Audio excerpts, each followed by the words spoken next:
16 বছরে যারা উলামায়ে কেরামকে নির্ভয়ে কথা বলতে দেয় না, মাঠে ময়দানে কোরআনের তাফসীর করতে দেয় না, খতিবকে মসজিদের মিম্বরে দাঁড়ায়া উন্মুক্তভাবে আল্লাহর জমিনে আল্লাহর কোরআনের কথা বলতে দেয় নাই, উলামায়ে কেরামদেরকে মাঠে ময়দানে ওয়াজের মঞ্চে কথা বলতে দেয় নাই, যেখানে না সেখানেই তারা হস্তক্ষেপ করেছে, উলামায়ে কেরামের কণ্ঠ চেপে ধরেছে। তোমরা ভালোভাবে শিক্ষা গ্রহণ করো। এই সমস্ত মানুষগুলা 5 আগস্টের দিন হাতে রান্না করা খাবার পর্যন্ত খেতে পারে না, ঠিক না বেঠিক? এই কথা বলেন। যদি আপনারাও এরকম করেন, এদের দলে হাঁটেন, এদের রাস্তায় হাঁটেন, এদের দেখানো পথে হাঁটেন, তাহলে আপনাদের অবস্থা তার চেয়ে আরো খারাপ হবে, ঠিক না বেঠিক? কথা বলেন। সোনার বাংলার মানুষ এখন প্রতিবাদ করতে শিখেছে, জালিমের বিরুদ্ধে সংগ্রাম করে, লড়াই করে নিজের শরীরের সবটুকু রক্ত বিলিয়ে দিতে তারা শিখেছে, ঠিক না বেঠিক? কথা বলেন। মুসলমান সব বিষয় ছাড় দিতে পারে, আল্লাহ রসুলের বিরুদ্ধে কথা বললে মুসলমান আর ছাড় দিতে জানে না, ঠিক না বেঠিক? কথা বলেন। মুসলমান হিসাবে মনে রাখবেন ভাইয়ারা আমার, যদি আল্লাহর জমিনে কোরআনের রাজ প্রতিষ্ঠিত হয়ে যায়, আল্লাহ বলেন আল্লাযীনা ইম্মাক্কান্নাকুম ফিল আরদি আকামুস সালাহ ওয়া আতাউজ যাকাহ ওয়া আমারু বিল মারুফি ওয়া নাহাউ আনিল মুনকার।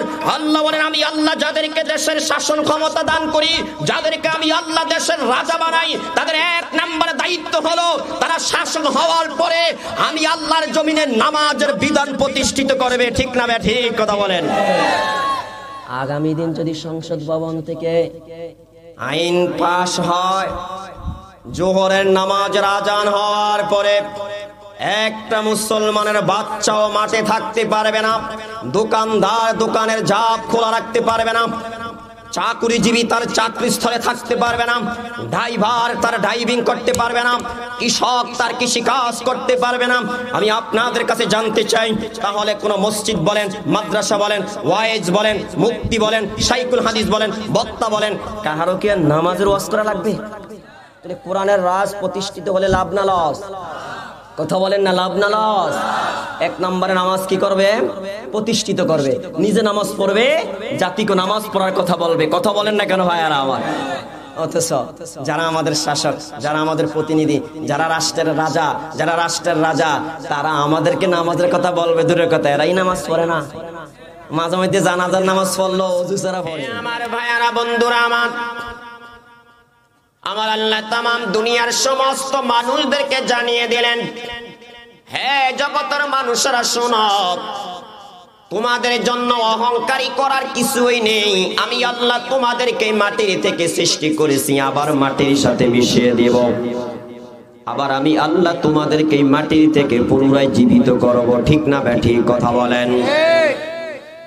হে আমার ভাইয়ারা, বন্ধুরা আমার, এই কবরে যাওয়ার পরে কিছু মানুষের কবরটা জান্নাতের বাগান হয়ে যাবে, আবার এই কবরে যাওয়ার পরে কিছু মানুষের কবরটা জাহান্নামের গর্ত হয়ে যাবে। মুসলমান ভাইয়ারা আমার, যদি আমরা গুনাহ করে কবরে যাই, যদি আমরা পাপিষ্ঠ হয়ে কবরে যাই, আল্লাহর হাবিব বলেন কবরে যেতে দেরি, কবরের শাস্তি শুরু হইতে দেরি হবে না। কথা ঠিক না বেঠিক? হে আমার ভাইয়ারা, বন্ধুরা আমার, তিরমিজি শরীফের হাদিসে আসছে, আমার আপনার নবী একদিন নামাজ পড়ানোর জন্য মসজিদে গেলেন। যাওয়ার পরে আমার আপনার নবী দেখতে পাইলেন মসজিদে যেই সমস্ত মানুষরা উপস্থিত আছে তারা খিলখিল করে হাসতেছে।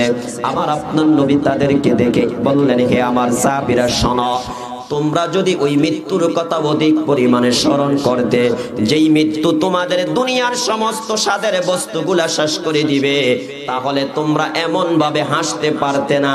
কথা ঠিক না বেঠিক?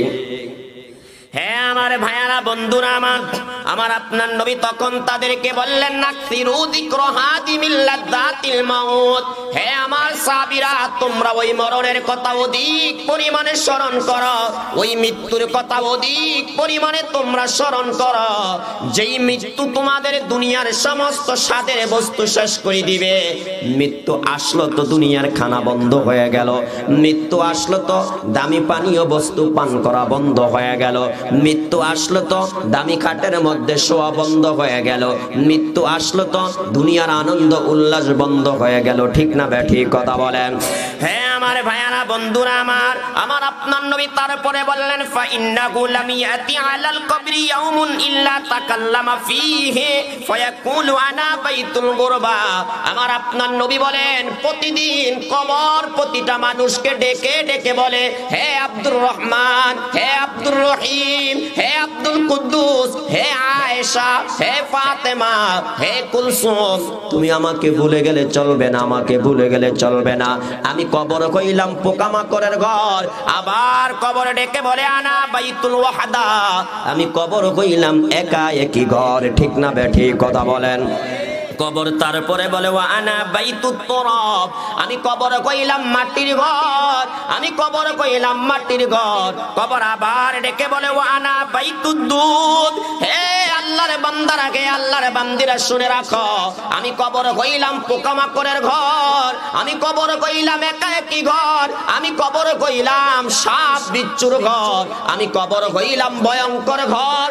কোন বন্ধনে আসছে কবরে ডেকে বলে আনা বাইতুজ জুলমা, আমি কবর কইলাম অন্ধকার কবর। ঠিক না বেঠিক কথা বলেন। হে আমার ভাইয়ারা বন্ধুরা আমার আপনার নবী তারপরে বললেন ফাইদা দুফিনাল আব্দুল মুমিনু ক্বালা লাহুল কবরু মারহাবান ওয়া আহলান। যখন কোন ঈমানদার বান্দা বান্দিকে কবরে দাফন করা হয়, কোন ঈমানদার বান্দা বান্দিকে মাটি দেওয়া হয়, আল্লাহর হাবিব বলেন মাটি দিতে দেরি কবর তাকে স্বাগতম জানাইতে দেরি হয় না। আল্লাহু আকবার, আল্লাহু আকবার। যেইভাবে এই মঞ্চের মধ্যে যদি কোনো দামি মেহমান আসে, ওলামায়ে কেরাম আসে, তখন আমরা তাদেরকে আহলান সাহলান বলে স্বাগতম জানাই। ঠিক না বেঠিক কথা বলেন। এই যে আজকের ব্যানারের মধ্যে লেখা আছে স্বাগতম হে অতিথিবৃন্দ। ঠিক না বেঠিক কথা বলেন। আমার আপনার নবী বলেন কে আমার উম্মতরা জেনে রাখো, যখনই কোনো ঈমানদারকে কবরে রাখা হয়, যখনই কোনো ঈমানদারকে দাফন করা হয়, কবরে যেতে দেরি কবর তাকে বলতে থাকে, হে আল্লাহর বান্দা তোমার জন্য স্বাগতম, তোমার জন্য ওয়েলকাম, তোমার জন্য আহলান সাহলান মারহাবান তাইয়িবান। চিল্লিয়ে বলি সুবহানাল্লাহ, সুবহানাল্লাহ। হে আমার ভাইয়ারা বন্ধুরা আমার আপনার নবী তারপরে বলেন আমা ইন কুনতা আলা আলা মাইয়ামশি আলা যহরি ইলাইয়া। হে আমার প্রিয় বান্দা শোনো, হে আমার বন্ধু শোনো, তুমি যখন দুনিয়ার বুকে চলতা, তামাম দুনিয়ার সমস্ত মানুষের মধ্যে তুমি আমার কাছে সবচাইতে বেশি প্রিয় ছিলে। চিল্লা বলে সুবহানাল্লাহ। আমার আপনার নবী কত সুন্দরভাবে কবর জগতের বিষয়টা আমাদেরকে বুঝিয়ে দিচ্ছে। ভাইয়ারা আমার মনোযোগ দিয়ে হাদিসটা শুনি। আমার আপনার নবী বলেন কবর তাকে আরো বলে আমা ইন কুনতা লা হাব্বা মাইয়ামশি আলা যহরি ইলাইয়া। দুনিয়াতে যত মানুষ চলাফেরা করে, মাটির উপরে যত মানুষ চলাফেরা করেছে, তাদের মধ্যে তুমি আমার নিকটে সবচাইতে বেশি প্রিয় ছিলে, সবচাইতে বেশি দামি ছিলে। তারপর অন্তে কবর বলেন ফাইদুল্লি তুকাল ইয়াউমা ওয়াসিরতা ইলাইয়া। আজ তোমাকে আমার নিকটে অর্পণ করা হয়েছে, তুমি আমার নিকটে এসেছো। এবার কবর বলে তুমি অতি নিকটে দেখতে পাবে আমি তোমার সাথে কত সুন্দর ব্যবহার করি, আমি তোমার সাথে কত ভালো ব্যবহার করি, আমি তোমার সাথে কত সুন্দর আচরণ করি। আল্লাহর হাবিব বলেন তখন তার জন্য কবরটা কেমন হবে জানো? কবরে যাওয়ার সাথে সাথে কবর তাকে স্বাগতম জানাইছে কি জানায় না? ভাইয়ারা আমার একটু আওয়াজ দিয়ে বলেন না জানাইছে কি জানায় নাই? আমার আপনার নবী তারপরে বলেন ফায়াত্তাসিউ লাহু মাদ্দা বাসরিহি। সাথে সাথে তার কবরটা তার দৃষ্টিসীমা পর্যন্ত প্রশস্ত হয়ে যাবে। এখানে বসে আমি সামনে যতদূর দেখতে পাই, যদি সামনে কোনো গাছপালা না থাকে, সামনে যদি কোনো দেওয়াল না থাকে, সামনে যদি কোনো পর্দা না থাকে, আল্লাহর হাবিব বলেন এখান থেকে বসে তুমি যতদূর দেখবা ততদূর পর্যন্ত তোমার কবরটা প্রশস্ত হয়ে যাবে। কোন কোন বর্ণনা আছে আমার আপনার নবী বলেন চতুর্দিকে তার কবরটা 70 গজ পর্যন্ত প্রশস্ত হয়ে যাবে। আল্লাহু আকবার। হে আমার ভাইয়ারা বন্ধুরা আমার, শুধু তাই নয়, আল্লাহর হাবিব বলেন ওয়ায়ুফতাহু লাহু বাবুন ইলাল জান্নাহ। আমার আপনার নবী বলেন তার কবর থেকে জান্নাতের দিকে একটা রাস্তা করে দেওয়া হবে। আল্লাহু আকবার, আল্লাহু আকবার। কবর থেকে জান্নাত পর্যন্ত একটা রাস্তা করে দেওয়া হবে। আল্লাহর হাবিব তারপরে বলেন, হে আমার উম্মতরা শোনো, এই রাস্তা দিয়ে তার কবরের মধ্যে জান্নাতের নামত আসতে থাকবে। সুবহানাল্লাহ, সুবহানাল্লাহ। আমার আপনার নবী তারপরে কি বলে মনোযোগ দিয়ে শুনেন ভাইয়ারা আমার। নবী বলেন, ওয়াইদা দুফিনাল আব্দুল ফাজিরুন, আবার যখন কোন বদকার মানুষ ইন্তেকাল করবে, মৃত্যুবরণ করবে, পাপিষ্ঠ যখন মৃত্যুবরণ করবে, নামাজ পড়ে না, রোজা রাখে না, কোরআন তিলাওয়াত করে না, আল্লাহ মানে না, রাসূল মানে না, মাদ্রাসা দেখতে পারে না, মসজিদ দেখতে পারে না, উলামায়ে কেরাম দেখতে পারে না, আল্লাহর জমিনে আল্লাহর দিন প্রতিষ্ঠিত হবে সেটা শুনতে পারে না। ঠিক না ব্যাঠি কথা বলেন? আল্লাহর হাবিব বলেন, এমন পাপিষ্ঠ পাপাচারকে যখন কবরে দাফন করা হবে, রাসূল তারপরে বলেন, আবুল কাফিরু, অথবা কোন কাফেরকে যদি কবরে দাফন করা হয়, আমার আপনার নবী বলেন, ক্বালা লাহুল কবরু লা মারহাবান ওয়ালা আহলাম, তখন কবর তাকে বলবে, তোমার জন্য কোনো স্বাগতম নেই, তোমার জন্য কোনো ওয়েলকাম নেই, তোমার জন্য কোনো শুভেচ্ছা নেই। হে আমার ভাইয়ারা, বন্ধুরা আমার, কবর তাকে বলবে, আমা ইন কুনতা লা আবগাদা ইয়ামশি আলা যহরি ইলাইয়া, দুনিয়ার বুকে যত মানুষ চলাফেরা করত তাদের মধ্যে তুমি আমার কাছে সবচাইতে বেশি অপছন্দের ছিলে, তুমি আমার নিকটে সবচাইতে বেশি ঘৃণিত ছিলে। কবর তখন তাকে আরো বলবে, ফাইদা উল্লিতু কাল ইয়াউমা ওয়াসিরতা ইলাইয়া, আজ তোমাকে আমার নিকটে সপর্দ করা হয়েছে আর তুমি আমার নিকটে আজকে আসছো। এবার কবর বলে, তুমি অতি নিকটেই দেখতে পাবে আমি তোমার সাথে কেমন খারাপ ব্যবহার করি, আমি কবর কেমন ভয়ঙ্কর, আমি কবর কেমন ভয়ঙ্কর জায়গা, এটা তুমি অতি নিকটে দেখতে পাবে, বুঝতে পাবে। এবার আল্লাহর হাবিব বলেন, এই কথা বলে কবরটা দুই দিক থেকে তার উপরে চেপে বসবে। আমার আপনার নবী বলেন, যখন চেপে বসবে, রাসূল বলেন, হাত্তা তালতাকি আলাইহি ওয়া তাখতালিফা আদলাউহু, আমার আপনার নবী বলেন, যখন কবরটা তার উপর চেপে বসবে, আমার আপনার নবী বলেন, তখন তাকে তার একদিকের হাড়গুলা ভেঙে অপর দিকে ঢুকে যাবে, ডান দিকের হাড়গুলা বাম দিকে চলে যাবে, বাম দিকের হাড়গুলা ডান দিকে চলে যাবে। হে আমার মুসলমান ভাইয়ারা আমার, এই যে রাসূল কবর জগতের বিবরণ দিচ্ছে, আপনাদের বিশ্বাস হয় কি হয় না? একটু আওয়াজ দিয়ে বলেন না, বিশ্বাস হয় কি হয় না ভাইয়ারা আমার? আমার আপনার নবী বলেন, এই কথা বলে কবর তার উপর ঝাঁপিয়ে পড়বে, কবর তাকে দুই দিক থেকে চেপে ধরবে। রাসূল বলেন, একদিকের হাড়গুলো অপর দিকে ঢুকে যাবে, এক পাঁজর একদিকের পাঁজর অপর দিকের পাঁজরের মধ্যে ঢুকে যাবে, এক পাঁজরের হাড়গুলো অপর পাঁজরের মধ্যে ঢুকে যাবে। আমার আপনার নবী একটা উপমা দিয়ে দেখাইলেন। হে আমার সাহাবীরা শোনো, ক্বালা রাসূলুল্লাহি সাল্লাল্লাহু আলাইহি ওয়াসাল্লাম বিআসাবিহি ফাআদখালা বা'দাহা ফি যাওফি বাদিন, আমার আপনার নবী কি করলেন জানেন? এইভাবে দুই হাতের আঙ্গুলগুলা, একটা এক হাতের আঙ্গুল অপর হাতের আঙ্গুলের মধ্যে নবীজি ঢুকাইলেন। একটু সবাই ঢুকান ভাইয়ারা আমার। এই যে ডান হাতের আঙ্গুলগুলা বাম হাতের আঙ্গুলের মধ্যে ঢুকলো, আমার আপনার নবী বলেন, কবর যখন তাকে এইভাবে চাপ দিবে, চাপ দেওয়ার পরে তার একদিকের পাঁজরের হাড়গুলা অপর দিকে ঢুকে যাবে। চিল্লায়া বলি না আউযুবিল্লাহ। মুসলমান ভাইয়ারা আমার, আমি আপনাদের কাছে জানতে চাই, কবর জগতে এই শাস্তি কি আপনারা সহ্য করতে পারবেন? কারা কারা পারবেন দুইটা হাত তুলে একটু দেখান। কারা কারা পারবেন একটু দুইটা হাত তুলে দেখান ভাইয়ারা আমার। আমরা কেউ পারবো না এই শাস্তি, আমরা কেউ সহ্য করতে পারবো না। যদি আমরা এই শাস্তি সহ্য করতে না পারি, তাহলে বলেন তো আমাদের সকলকে গুনার রাস্তা ছেড়ে দেওয়ার দরকার আছে নাকি না? একটু মুসলমানের আওয়াজ দিয়ে বলেন না, গুনার পথ ছেড়ে দেওয়ার দরকার আছে নাকি নাই?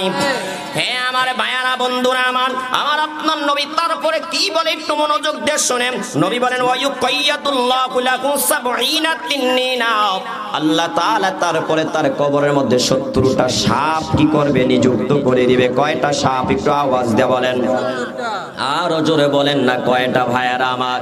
হ্যাঁ আমার ভাইয়ারা, বন্ধুরা আমার, নবী জীবন লাউ আন্না قاعدا منها نفق في الأرض ما أنبت الشيء ما بقيت الدنيا নবী বলেন ওই 70টা সাপের মধ্যে একটা সাপ যদি দুনিয়াতে একবার নিঃশ্বাস ফেলতো আমার আপনার নবী বলেন কিয়ামত পর্যন্ত এই জমিনের মধ্যে কোনো শস্য তরুলতা কোনো শস্য তৃণলতা তৈরি হতো না।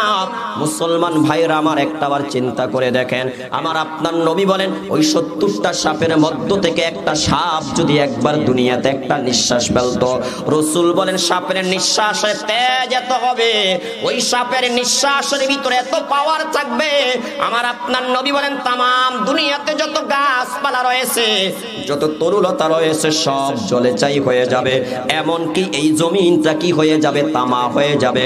রাসূল বলেন কিয়ামত পর্যন্ত জমিনের ভিতরে কোন ধরনের শস্য উৎপন্ন হবে না। চিল্লায়া বলি না আউযুবিল্লাহ। হে মুসলমান ভাইয়ারা আমার একটা সাপের নিঃশ্বাসের মধ্যে এত পাওয়ার হয় যেদিন আমাকে আপনাকে কবরের ভিতরে সাপগুলা দংশন করবে কামড়াবে একটু চিন্তা করে দেখেন সেদিন আমাদের অবস্থাটা কেমন হবে। ও মুসলমান ভাইয়ারা আমার একটু চিন্তা করে দেখেন সেদিন আমাদের অবস্থা কেমন হবে। তাই মুসলমান ভাইয়ারা আমার এই কবরকে যারা ভুলে গেছে তারাই আজকে দুনিয়াতে অবৈধভাবে টাকা ইনকাম করে ঠিক না বে ঠিক কথা বলেন।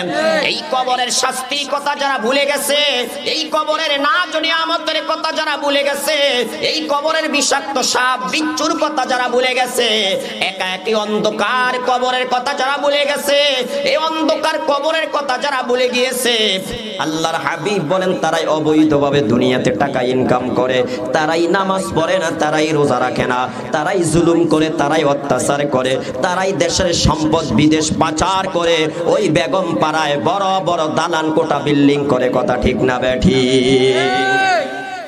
মুসলমান ভাইয়ারা আমার আমাকে জবাব দিবেন যার অন্তরে কবরের আযাবের ভয় থাকবে ওই ব্যক্তি কি কখনো দুর্নীতি করতে পারবে? একটু আওয়াজ দিয়ে বলেন। কখনো কি সে চাঁদাবাজি করতে পারবে?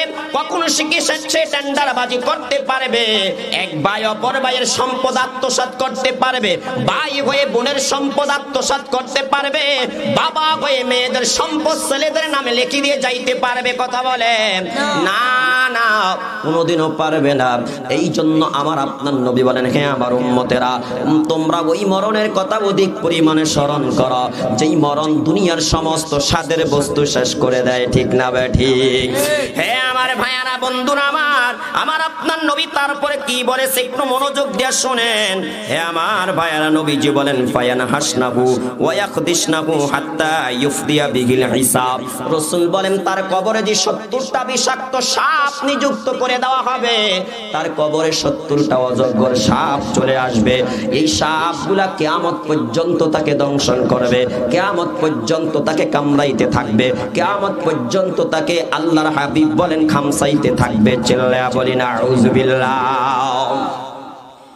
মুসলমান ভাইরা রে আমার দুনিয়াতে যদি কোনো ব্যক্তিকে সাপে দংশন করে তাকে তাড়াতাড়ি করে কবিরাজের কাছে নেওয়া হয় ডাক্তারের কাছে নেওয়া হয়।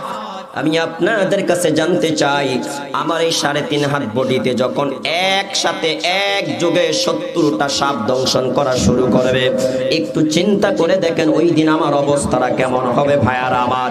ওই কবরের ভিতরে তো কোনো ডাক্তার পাওয়া যাবে না ওই কবরের ভিতরে কোনো কবিরাজ পাওয়া যাবে না ওই কবরের ভিতরে আমার আপনার সাথী বলতে কাউকে পাওয়া যাবে না। বলেন পাওয়া যাবে ভাইয়ারা আমার।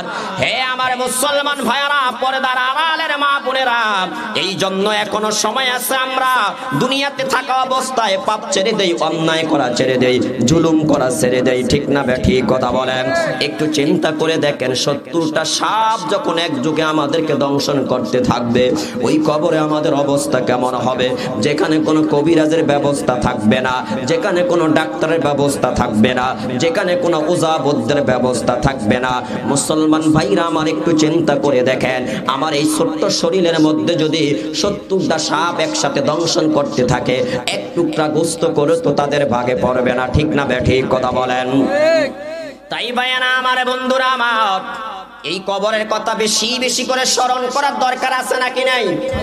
একটু মুসলমানের আওয়াজ দিয়ে বলেন দরকার আছে নাকি নাই?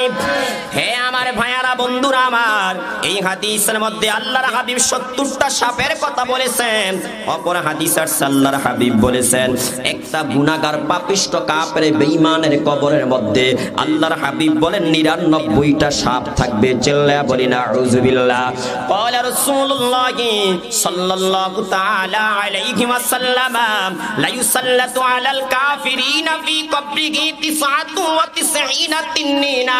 আমার আপনার নবী বলেন যখন একজন কাফের ইন্তেকাল করে কবরে যাবে, রাসূল বলেন কবরে যেতে দেরি, তার কবরের মধ্যে 99টা সাপ আসতে দেরি হবে না। কয়টা? একটু আওয়াজ দিয়ে বলেন, আরো জোরে বলেন কয়টা ভাইয়ারা আমার? 99টা সাপ তার কবরে চলে আসবে। আমার আপনার নবী বলেন তানাগাসুহু ওয়া তালদাগুহু হাত্তা তাকুমাস সাআ। রাসূল বলেন কিয়ামত পর্যন্ত এই 99টা সাপ আল্লাহর অবাধ্য যারা, পাপিষ্ট যারা, কাফের বেঈমান যারা, তাকে কবর জগতের মধ্যে দংশন করতে থাকবে, তাকে কামড়াইতে থাকবে। আমার আপনার নবী বলেন লাউ আন্না তিন্নিনা মিনহা নাফাকা ফিল আরদি মা আমবাতাত কদিরা। এই 99টা সাপের মধ্য থেকে একটা সাপ যদি একবার দুনিয়াতে একটা নিঃশ্বাস ফেলতো, আমার আপনার নবী বলেন কিয়ামত পর্যন্ত এই জমিনের মধ্যে কোনো ঘাস, কোনো পাতা, তরুলতা তৈরি হতো না। মুসলমান ভাইরা আমার, একটাবার চিন্তা করে দেখেন ওই সাপের মুখের নিঃশ্বাসের পাওয়ার কত, ঠিক না ঠিক? তাই ভাইরা আমার, বন্ধুরা আমার, বেশি বেশি করে গুনার থেকে আমাদেরকে বেঁচে থাকতে হবে, বেশি বেশি করে ইবাদত করতে হবে, সমস্ত গুনার থেকে বাঁচতে হবে। আল্লাহর হাবিব কবরের আযাব থেকে নিজেও আল্লাহর কাছে পানা চাইতেন। ও আমার মুসলমান ভাইয়ারা, রাসূল প্রতিটা নামাজের সালাম ফিরানোর পূর্বে আল্লাহর কাছে 4টা জিনিস থেকে পানা চাইতেন। কয়টা জিনিস? একটা আওয়াজ দিয়ে বলেন। হে আমার ভাইয়ারা, বন্ধুরা আমার, সাহাবায়ে কেরাম বলেন আল্লাহর হাবিব কুরআনুল কারীমের সূরাগুলো আমাদেরকে যেইভাবে শিক্ষা দিতেন, ঠিক তেমনি ভাবে রাসূল আমাদেরকে এই দোয়াটা শিক্ষা দিতেন। সেই দোয়াটা হলো আল্লাহুম্মা ইন্নী আউযু বিকা মিন আযাবিল কবরি ওয়া আউযু বিকা মিন আযাবি জাহান্নাম ওয়া আউযু বিকা মিন ফিতনাতিল মাসিহিদ দাজ্জাল ওয়া আউযু বিকা মিন ফিতনাতিল মাহইয়া ওয়াল মামাত। আমার আপনার নবী প্রতিটা নামাজের শেষ বৈঠকে প্রথমে আত্তাহিয়াত পড়তেন, তারপরে দুরূদ শরীফ পড়তেন, তারপরে দোয়ায়ে মাসুরা পড়তেন। নবী দোয়ায়ে মাসুরা পড়ার পরে এই দোয়াটা পড়তেন, আল্লাহ আমি আপনার কাছে কবরের আযাব থেকে পানা চাই, আল্লাহ আমি আপনার কাছে জাহান্নামের আযাব থেকে পানা চাই, আল্লাহ আমি আপনার কাছে দাজ্জালের ফিতনাত থেকে পানা চাই, আল্লাহ আমি আপনার কাছে জীবন মরণের ফিতনাত থেকে পানা চাই। আমার আপনার নবী প্রতিটা নামাজের সালাম ফিরানোর আগে এই 4টা জিনিস থেকে আল্লাহর কাছে পানা চাইতেন। আমরা এখানে যারা বসে আছি তারা কি কোনোদিন আল্লাহর কাছে এইভাবে দোয়া করছি ভাইয়ারা আমার? অথচ আমরা অনেকেই দোয়ার কথা জানিও না। অথচ আমার আপনার নবী 5 ওয়াক্ত নামাজ, এমনকি নফল নামাজ, ওয়াজিব নামাজ বলেন, সুন্নাত নামাজ বলেন, নবীজি প্রতিটা নামাজের সালাম ফিরানোর আগে নবীজি বলতেন আল্লাহুম্মা ইন্নী আউযু বিকা মিন আযাবিল কবরি ওয়া আউযু বিকা মিন আযাবি জাহান্নাম ওয়া আউযু বিকা মিন ফিতনাতিল মাসিহিদ দাজ্জাল ওয়া আউযু বিকা মিন ফিতনাতিল মাহইয়া ওয়াল মামাত। হে আমার ভাইয়ারা, বন্ধুরা আমার, আমার আপনার নবী সকাল সন্ধ্যা আল্লাহর কাছে 7 বার জাহান্নাম থেকে পানা চাইতেন। আবার আমার আপনার নবী সকাল সন্ধ্যা আল্লাহর কাছে 8 বার জান্নাত চাইতেন। নবী প্রতিদিন ফজরের নামাজের পরে আল্লাহুম্মা আজিরনি মিনান নার, আল্লাহুম্মা আজিরনি মিনান নার, নবী এইভাবে 7 বার আল্লাহর কাছে জাহান্নামের আগুন থেকে পানা চাইতেন। আবার নবীজি 8 বার আল্লাহর কাছে জান্নাত চাইতেন, আল্লাহুম্মা ইন্নী আসআলুকাল জান্নাহ ওয়া আউযু বিকা মিনান নার। হে আল্লাহ আমি আপনার কাছে জান্নাত চাই, আমি আপনার কাছে জাহান্নাম থেকে মুক্তি চাই। ও আমার মুসলমান ভাইয়ারা, যেই নবীর জীবনে কোনো গুনাহ নাই, কোনোদিন গুনাহ করে না তো করে নাই, গুনার কল্পনাও কোনোদিন করে নাই, সেই নবীও সকাল সন্ধ্যা আল্লাহর কাছে জান্নাত চাইতেন, জাহান্নাম থেকে পানা চাইতেন। অথচ আমরা নবীর উম্মত হওয়ার পরে 24টা ঘন্টা গুনার গুনাহ, গুনার গুনাহ, গুনার গুনাহ, গুনার সাগরে হাবুডুবু খাচ্ছি। খাচ্ছি, অথচ আমাদের ভিতরে একটা বারো কল্পনা জাগে না আমাকে মরতে হবে, কবরে যেতে হবে। আমার জীবনে এমন একটা অবস্থা তৈরি হবে যেদিন এই দুইটা হাত নাড়াচাড়া করার ক্ষমতা থাকবে না, যেদিন এই মুখ দ্বারা কথা বলার ক্ষমতা থাকবে না, যেদিন কান দ্বারা শ্রবণ করার ক্ষমতা থাকবে না, যেদিন চোখ দ্বারা দেখার ক্ষমতা থাকবে না, যেদিন পাও দ্বারা হাঁটার ক্ষমতা থাকবে না, যেদিন নাক দ্বারা নিঃশ্বাস নেওয়া এবং ছাড়ার ক্ষমতা থাকবে না। ঠিক না বে ঠিক কথা বলেন? নিজের গোসলটা, শেষ গোসলটা নিজের হাতে করতে পারবো না, আরেকজন আমার গোসলটা করিয়ে দিবে। নিজের কাপড়টা নিজে পরিধান করতে পারবো না, আরেকজনে কাপড়টা পরিধান করিয়ে দিবে। ঠিক না বে ঠিক ভাইয়ারা আমার? বলেন তো এই সময়টা আমার আপনার জীবনে আসবে কি আসবে না? তাই ভাইয়ারা আমার, বন্ধুরা আমার, এখনো সময় আছে। আমরা কি করি? গুনাহ ছেড়ে দেই, এখনো সময় আছে, গুনার পথ ছেড়ে দেই ভাইয়ারা আমার। এবার আসল লম্বা একটা হাদিসের শেষ অংশ আপনাদেরকে শোনাই ভাইয়ারা আমার। আমার আপনার নবী বলেন, যখন কোন গুনাহগার পাপিষ্ঠ বেঈমানকে কবরের মধ্যে দাফন করা হয়, আমার আপনার নবী বলেন তখন তার কবরে দুইজন ফেরেশতা আসে। রাসূল বলেন, ওয়ায়াতিহি মালাকানে ফায়ুজলিসানিহি, আমাকে আপনাকে যখন কবরে দাফন করা হবে, রাসূল বলেন তখন আমার আপনার কবরে দুইজন ফেরেশতা আসবে, মুনকার এবং নাকির দুইজন ফেরেশতা আসবে।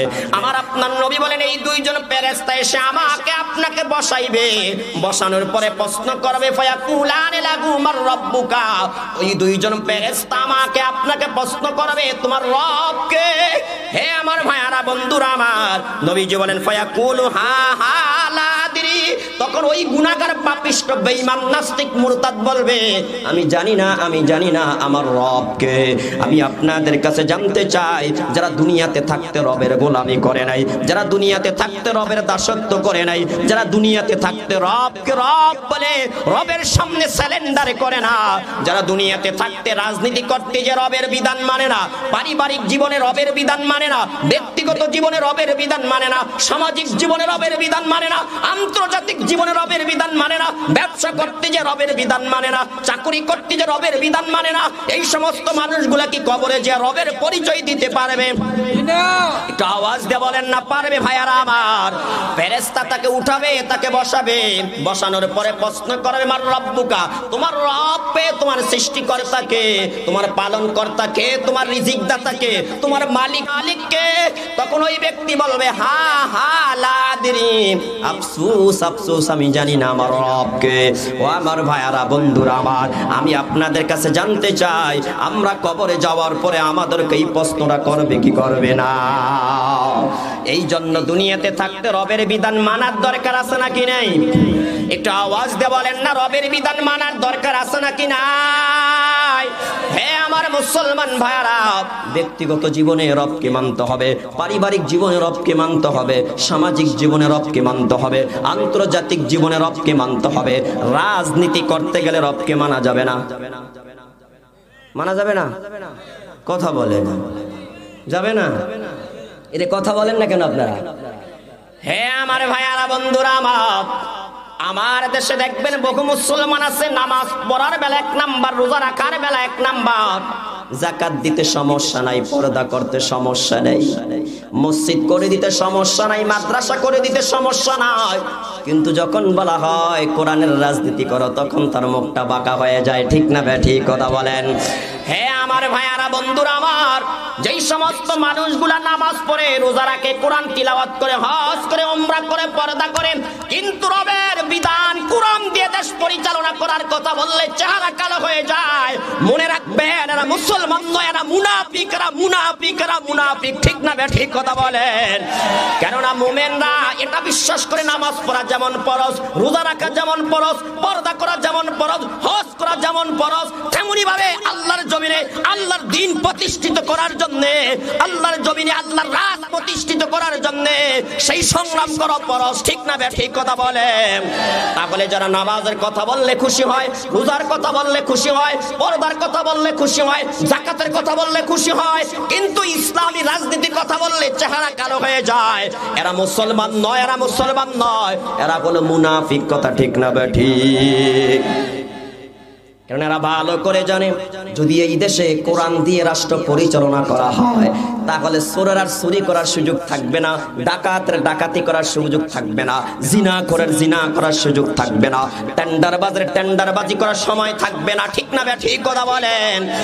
এই জন্য তারা সব কিছু চাইলো, কোরআনের রাজনীতি তারা মেনে নিতে পারে না। কথা ঠিক না বে ঠিক? রাগ করেন আপনারা? বলেন না রাগ করেন? হ্যাঁ, নামাজ পড়া ফরজ এটা বিশ্বাস করে, রোজা রাখা ফরজ এটা বিশ্বাস করে, যাকাত দেওয়া ফরজ এটা বিশ্বাস করে, হ্যাঁ হজ ফরজ হলে হজ করতে হবে এটা বিশ্বাস করে। কিন্তু আল্লাহ জি আমাকে আপনাকে আল্লাহর খলিফা বানিয়ে দুনিয়াতে প্রেরণ করেছেন, আর আমাকে আপনাকে একটা সংবিধান দিয়েছেন 30 পারা কোরআন। এই সংবিধান মানতে গেলে আমার আপনার চেহারা কালো হয়ে যায়, এমন কিছু মুনাফিক মার্কা মুসলমান আমাদের মাঝে আছে নাকি না? এই কথা বলেন।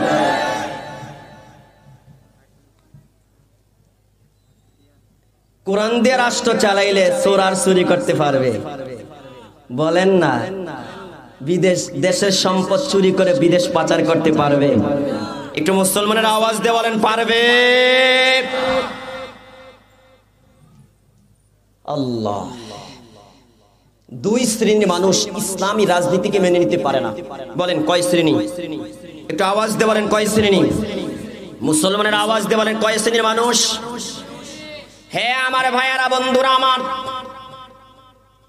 সমাজ এবং রাষ্ট্রে 2 শ্রেণীর মানুষ রয়েছে যারা কোরআনের রাজনীতিকে মানতে পারে না, ইসলামী রাজনীতিকে মানতে পারে না, ইসলামী খিলাফা প্রতিষ্ঠিত হোক এটা তারা চায় না। 1 নম্বরে যারা রাজনীতি করতে যায়, রাজনীতিটাকে ব্যবসা বানাইছে। কথা বলেন না, কি বানাইছে ভাইয়েরা আমার? চাকরি করা লাগে না, কৃষিকাজ করা লাগে না, ব্যবসা করা লাগে না, কোনো কর্ম করা লাগে না, নেতার পিছে ঘুরলেই তার ঘরের মধ্যে যা দরকার সব কিছুর ব্যবস্থা হয়ে যায়। ঠিক না বে ঠিক? এরা কোনোদিনও চায় না এই দেশে ইসলাম প্রতিষ্ঠিত হোক। ঠিক না বে ঠিক? কথা বলেন। বুঝেন না মনে আমার কথা? যারা রাজনীতি করতে যায়, রাজনীতিকে কি বানাইছে? ব্যবসা করার হাতিয়ার বানাইছে, ব্যবসা করার একটা পুঁজি বানাইছে। রাজনীতি করলেই চলে, কর্ম করা লাগে না, চাকরি করা লাগে না, কৃষিকাজ করা লাগে না, ডাইভিং করা লাগে না, ব্যবসা করা লাগে না। এতদিন নেতাজি ভালো একটা জুতা পরতে পারে না, এখন দলে যোগ দিতে দেরি, ঘুরাইন্না গাড়ি চালাইতে দেরি হয় না। ঠিক না বে ঠিক? কথা বলেন। কি ভাই মিছা কথা? তাহলে এরা কোনোদিন চায় না এই দেশে কোরআনের রাজ প্রতিষ্ঠিত হোক। 2 নম্বরে কারা চায় না একটু মনোযোগ দিয়ে শুনেন। 2য় নম্বরে আমার দেশে যত বন্ড আছে, বিদআতি আছে, মুশরিক নামদারি মুসলমান আছে, যারা মাজার পূজা করে, দরগা পূজা করে, পীর পূজা করে, এই সমস্ত মানুষরা চায় না এই দেশে কোরআনের রাজ প্রতিষ্ঠিত হোক। তারা জানে কোরআনের রাজ প্রতিষ্ঠিত হলে ধর্ম দিয়ে ব্যবসা করা যাবে না। ঠিক না বে ঠিক? কথা বলেন। আমার নবী কি একজন রাষ্ট্রনায়ক ছিল না? কথা বলেন না। তিনি কোরআন দিয়ে রাষ্ট্র পরিচালনা করে না? আরে ভাই কথা বলেন না কেন আপনারা? করে না? এরা জানে যদি এই দেশে কোরআনের রাজ প্রতিষ্ঠিত হয়ে যায়, কোরআন দিয়ে যদি এই দেশ পরিচালনা করা হয়, মদিনার সনদে যদি এই দেশ পরিচালনা করা হয়, তাহলে আর পীর পূজা চলবে না, দরগা পূজা চলবে না, মাজার পূজা চলবে না। এই দেশের ভিতরে আর মুরিদেরা তার পীরকে সাজদা দিতে পারবে না। তাহলে তাদের ধর্মীয় ব্যবসা বন্ধ হয়ে যাবে। ঠিক না বে ঠিক? একটু আওয়াজ দিয়ে বলেন। ইসলামে পীর মুরিদি আছে, কিন্তু তার মানে এটা নয় এটাকে দুনিয়া কামাই করার একটা পুঁজি বানাবে। কথা কি বুঝেন আমার? পীর আমরা মানি, হক্কানি রব্বানি পীর যারা, তাদেরকে আমরা মানি, তাদেরকে ফলো করি, তাদের কাছে যাই, শিক্ষক হিসাবে তাদেরকে গ্রহণ করি, শিক্ষক হিসাবে তাদের কাছ থেকে সবক গ্রহণ করি। কিন্তু কোন পীর যদি আমাকে বলে যে তুমি আমার নামে ছাগল জবাই করবা, গরু জবাই করবা, আমাকে সাজদা দিবা, আমার নামে মান্নত করবা, আমার নামে শপথ করবা, আমার নামে পশু জবাই করবা, আপনারা বলেন এটা পীর না শয়তান? একটা আওয়াজ দিয়ে বলেন পীর না শয়তান? যদি কোনো পীর বলে তুমি তো আসো আসো, সামনের বারে আসার সময় তোমার স্ত্রী মেয়ে যারা আছে তাদেরকে নিয়ে আসবা। এখন পীর সাহেবের সামনে বৈশা স্বামী স্ত্রী মেয়ে একসাথে কথা বলতেছে, পর্দা নাই, পুশিদা নাই, আপনারা বলেন এটা পীর না শয়তান? এর একটা আওয়াজ দিয়ে বলেন না পীর না শয়তান। আমার আপনার নবীও মহিলাদেরকে বায়াত করাইছেন, কিন্তু আম্মা জান আয়েশা সিদ্দিকা রাদিয়াল্লাহু তাআলা আনহা বলেন আমার আপনার নবী কোনোদিন কোনো নারীর হাত স্পর্শ করে নাই, কোনো নারীর সাথে বেপরদাই হয়ে নারীকে দেখে দেখে হেসে হেসে কথা বলে নারীকে কি করে না মুরিদ বানায়। রাগ করতেছেন আমার কথায়? বলেন রাগ করতেছেন? আমরা হক্কানি রব্বানি পীর মাশায়েখের বিরোধী নয়। এই দেশে ইসলাম আসছে, এই দেশে কোরআন আসছে, এই দেশের মানুষ ইসলামী তাহাজিব তামাদ্দুন জানতে পেরেছে, শিখতে পেরেছে, বুঝতে পেরেছে, নামাজ পড়া রোজা রাখার নিয়ম জানতে পেরেছে, শিখতে পেরেছে হক্কানি পীর মাশায়েখের কারণে। ঠিক না ঠিক কথা বলেন? আমরা হকপন্থী পীর মাশায়েখদের বিরোধী নয়, আমরা হকপন্থী পীর মাশায়েখদের বিরোধী নয়, আমরা হকপন্থী দরবারের বিরোধী নয়। কিন্তু যারা পীরের নামে, যারা মাশায়েখের নামে, যারা পীর মুরিদের নামে মুসলমানদের ঈমান নষ্ট করে, মুসলমানদের আমল নষ্ট করে, মুসলমানদের ধর্মীয় তাহাজিব তামাদ্দুনের মধ্যে আঘাত করে, পীর মুরিদ একসাথে একই ময়দানে বেপরদাই হয়ে নাচানাচি করে, এই সমস্ত পীরদের বিরুদ্ধে আমরা কথা বলছি, বলবোই। ঠিক না ঠিক কথা বলেন? এই দুই শ্রেণীর মানুষ কি চায় এই দেশে কোরআনের রাজ প্রতিষ্ঠিত হোক? কিরে ভাই কথা বলেন না যে এখন আপনারা চায়? আচ্ছা আমি আপনাদের কাছে জানতে চাই, যদি কোরআনের রাজ প্রতিষ্ঠিত হয় তাহলে আমাদের জন্য ভালো হবে না খারাপ হবে? একটা আওয়াজ দিয়ে বলেন ভালো হবে না খারাপ হবে? 10 টন চাউল আপনাদের এই ওয়ার্ডের জন্য বাজেট হয়েছে, আপনারা বলেন কোরআনের রাজ প্রতিষ্ঠিত হলে গরিব দুঃখী পুরাপুরি 10 টন পাইবে না 5 টন পাইবে? একটা আওয়াজ দিয়ে বলেন না কয় টন পাবে? আর যদি ইসলামী রাজ প্রতিষ্ঠিত না হয় বলেন বলেন, একটু আওয়াজ দিয়ে বলেন। আল্লাহ আমাদেরকে হেফাজত করুক, সবাই বলি আমিন। তাহলে ইসলামের রাজ প্রতিষ্ঠিত হবে আমরা চাই কি চাই না? কারা কারা চাই দুইটা হাত তুলে আল্লাহকে দেখাই। একটু হাত নামাবেন না, হাত তুলে রাখবেন। আমি আপনাদের কাছে জানতে চাই, প্রশ্ন করতে চাই, যদি আল্লাহ হাশরের ময়দানে আপনার কাছ থেকে নামাজের হিসাব নেয়, আপনি 100তে 100 পরীক্ষা উত্তীর্ণ হলেন, রোজার হিসাব নিল পাশ করলেন, যাকাতের হিসাব নিল পাশ করলেন, হজের হিসাব নিল পাশ করলেন, উমরার হিসাব নিল পাশ করলেন, পর্দার হিসাব নিল পাশ করলেন, দানের হিসাব নিল পাশ করলেন, আমি আপনাদের কাছে জানতে চাই, আল্লাহ যদি আমাদেরকে কিয়ামতের ময়দানে প্রশ্ন করে, আমি আল্লাহ তোমাকে আমার খলিফা বানিয়ে জমিনে প্রেরণ করেছিলাম, আমার জমিনে যাওয়ার পরে আমি আল্লাহর কোরআনের রাজ প্রতিষ্ঠিত করার জন্য তুমি কি পরিমাণ শ্রম দিয়েছো, কি পরিমাণ সময় ব্যয় করেছো, কি পরিমাণ বুদ্ধি ব্যয় করেছো, কি পরিমাণ টাকা পয়সা ব্যয় করেছো, বলেন সেখানে কি আমরা জবাব দিতে পারবো?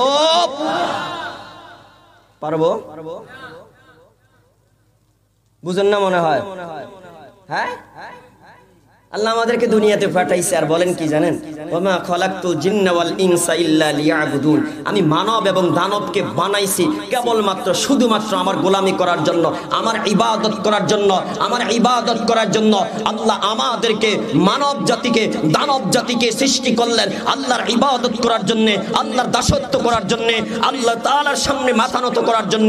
ওরে ভাই, ইবাদত শুধুমাত্র নামাজে ক্ষান্ত নয়, ইবাদত শুধু রোজা রাখার মধ্যে ক্ষান্ত নয়, ইবাদত শুধুমাত্র হজ করার মধ্যে ক্ষান্ত নয়, ইবাদত শুধু উমরা করার মধ্যে ক্ষান্ত নয়, ইবাদত শুধু যাকাত দেওয়ার মধ্যে ক্ষান্ত নয়, ইবাদত শুধু দান করার মধ্যে ক্ষান্ত নয়, ইবাদতের মধ্যে এটাও আছে আল্লাহর জমিনে আল্লাহর বিধান প্রতিষ্ঠিত করার, সংগ্রাম করা, প্রয়োজনে জিহাদ করা, প্রয়োজনে দাওয়াত দেওয়া। ঠিক না ঠিক কথা বলেন?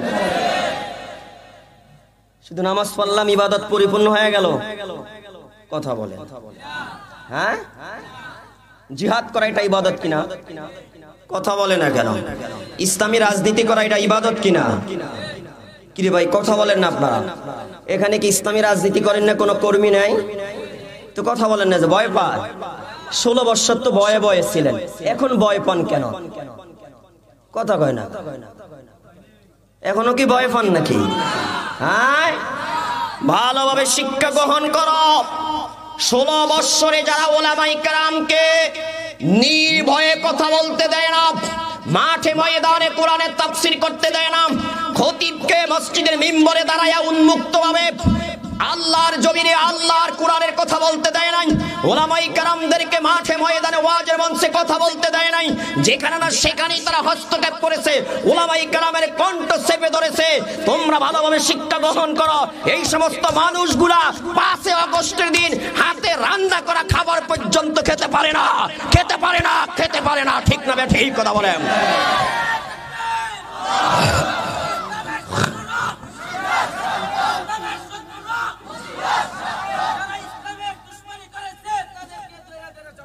তো ভাইয়ারা আমার, বন্ধুরা আমার, আমাদের উপদেশ গ্রহণ করার দরকার আছে নাকি নাই? যদি আপনারাও এরকম করেন, এদের দলে হাঁটেন, এদের রাস্তায় হাঁটেন, এদের দেখানো পথে হাঁটেন, তাহলে আপনাদের অবস্থা তার চেয়ে আরো খারাপ হবে। ঠিক না ভাই ঠিক কথা বলেন? সোনার বাংলার মানুষ এখন প্রতিবাদ করতে শিখেছে, জালিমের বিরুদ্ধে সংগ্রাম করে, লড়াই করে নিজের শরীরের সবটুকু রক্ত বিলিয়ে দিতে তারা শিখেছে। ঠিক না ভাই ঠিক কথা বলেন? মুসলমান সব বিষয় ছাড় দিতে পারে, আল্লাহ রসুলের বিরুদ্ধে কথা বললে মুসলমান আর ছাড় দিতে জানে না। ঠিক না ভাই ঠিক কথা বলেন? তো ভাইয়ারা আমার, বন্ধুরা আমার, আমার কথা কি আপনারা বুঝেছেন? 2 শ্রেণীর মানুষ, তারা চায় না এই দেশের ভিতরে ইসলামী রাজ প্রতিষ্ঠিত হোক। ঠিক না ভাই ঠিক কথা বলেন? ছোট্ট একটা কথা মনে রাখেন ভাইয়ারা আমার, আজ ওলামায়ে কেরাম নামাজের ওয়াজ করতে করতে করতে করতে করতে করতে গলা পাঠিয়ে ফেলে, তারপর মসজিদের ভিতরে 5 কাতার মুসল্লি হয় না। ঠিক না ভাই ঠিক কথা বলেন? মুসলমান হিসাবে মনে রাখবেন ভাইয়ারা আমার, যদি আল্লাহর জমিনে কোরআনের রাজ প্রতিষ্ঠিত হয়ে যায়, আল্লাহ বলেন আল্লাযীনা ইম্মাক্কান্নাকুম ফিল আরদি আকামুস সালাহ ওয়া আতাউয যাকাহ ওয়া আমারু বিল মারুফি ওয়া নাহাউ আনিল মুনকার। আল্লাহ বলেন আমি আল্লাহ যাদেরকে দেশের শাসন ক্ষমতা দান করি, যাদেরকে আমি আল্লাহ দেশের রাজা বানাই, তাদের 1 নম্বরে দায়িত্ব হলো তারা শাসক হওয়ার পরে আমি আল্লাহর জমিনে নামাজের বিধান প্রতিষ্ঠিত করবে। ঠিক না ভাই ঠিক কথা বলেন? আগামী দিন যদি সংসদ ভবন থেকে আইন পাশ হয়, জোহরের নামাজের আজান হওয়ার পরে একটা মুসলমানের বাচ্চাও মাঠে থাকতে পারবে না, দোকানদার দোকানের ঝাপ খোলা রাখতে পারবে না, চাকরিজীবী তার চাকরিস্থলে থাকতে পারবে না, ড্রাইভার তার ড্রাইভিং করতে পারবে না, কৃষক তার কৃষিকাজ করতে পারবে না। আমি আপনাদের কাছে জানতে চাই, তাহলে কোন মসজিদ বলেন, মাদ্রাসা বলেন, ওয়াইজ বলেন, মুফতি বলেন, শাইখুল হাদিস বলেন, বক্তা বলেন, কাহারও কি নামাজের ওয়াজ করা লাগবে? কি রে ভাই কথা বলেন? হ্যাঁ, আইন করার পরও যদি তোমরা মসজিদে যে নামাজ না পড়ো, তাহলে প্রশাসনিক ভাবে আইন করা হবে, মাঝে মধ্যে যেখানে পাইবা ডান্ডা মারবা। কথা কয় না? ডান্ডা মারার কত হাদিসে আছে, বলে না নামাজ না পড়লে কি মারো? আরে কথা বলে না কি মারো? যদি ডান্ডা মারে ঠান্ডা হইবনি, তখন রিস্কা ফালিয়ে আগে মসজিদে যাই। আরে কথা বলে না কেন এরা? কোরআনের রাজ প্রতিষ্ঠিত হলে লাভ না লস? কথা বলেন না, লাভ না লস? 1 নম্বরে নামাজ কি করবে? প্রতিষ্ঠিত করবে। নিজে নামাজ পড়বে, জাতিকে নামাজ পড়ার কথা বলবে। কথা বলেন না কেন ভাইয়ারা আমার? অথচ যারা আমাদের শাসক, যারা আমাদের প্রতিনিধি, যারা রাষ্ট্রের রাজা, তারা আমাদেরকে নামাজের কথা বলবে দূরের কথা, এরাই নামাজ পড়ে না। মাঝে মধ্যে জানাজার নামাজ পড়লো ওযু ছাড়া পড়ে। এর কথা বলে না কেন? কি ছাড়া পড়ে? কথা রাগ করতেছেন? তাহলে কোরআনের রাজ প্রতিষ্ঠিত হোক, এটা আমরা চাই কি চাই না? ভাইয়ারা আমার, বন্ধুরা আমার, এবার আসেন মূল আলোচনায় চলে যাই। আমার আপনার নবী বলেন, যখন কোন পাপিষ্ট, কোন কাফের, কোন বেঈমানকে কবরে রাখা হয়, তখন তার কবরে 2 জন ফেরেশতা আসে, এসে তাকে বসে তাকে 3টা প্রশ্ন করে। কয়টা? একটু আওয়াজ দিয়ে বলেন। আমার আপনার নবী বলেন, 1 নম্বরে প্রশ্ন করে তোমার রব কে?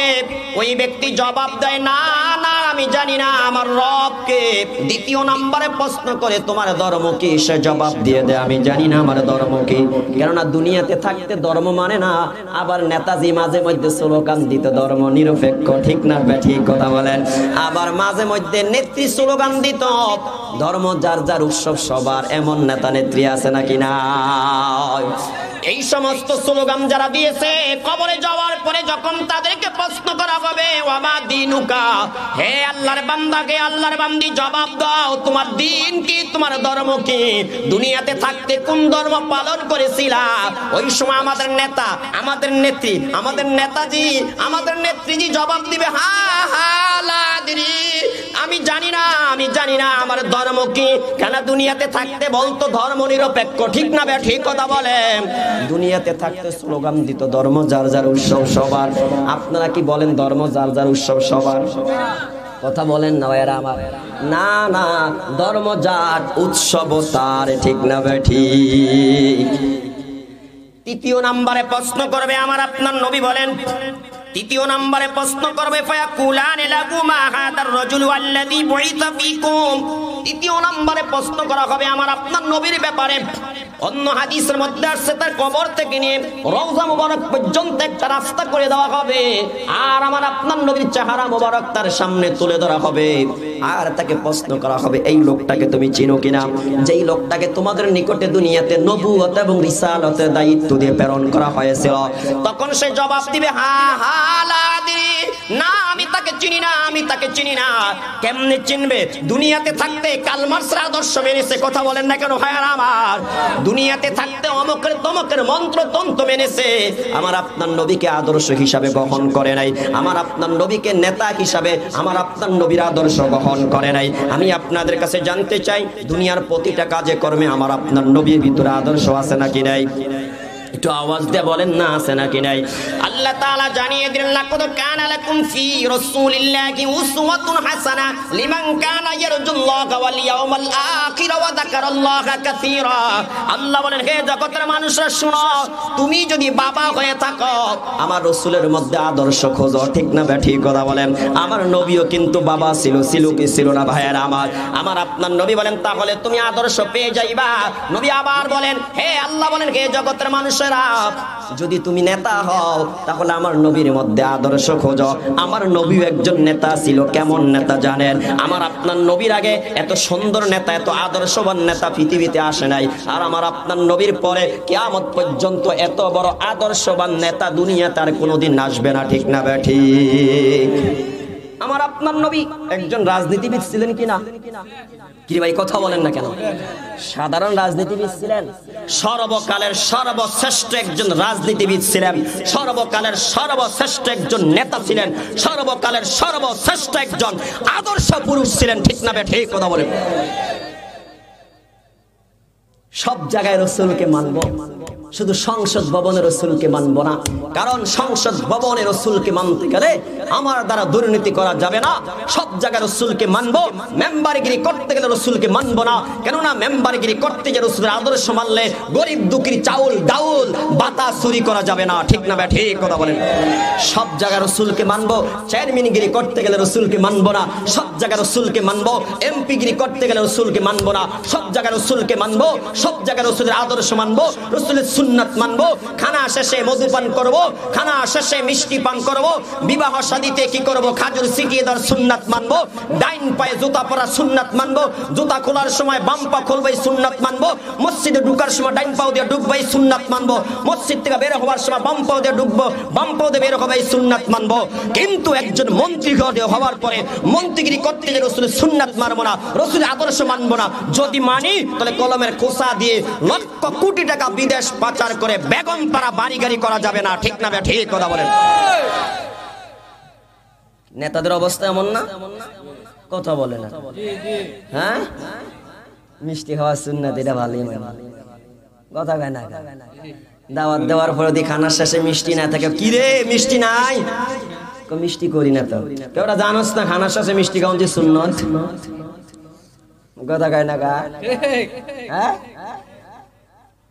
নেতাজি, আপনি কি জানেন না মদ পান না করা সুন্নাত? কথা কয় না কেন? চুরি না করা সুন্নাত, ডাকাতি না করা সুন্নাত, কথা কয় না কেন?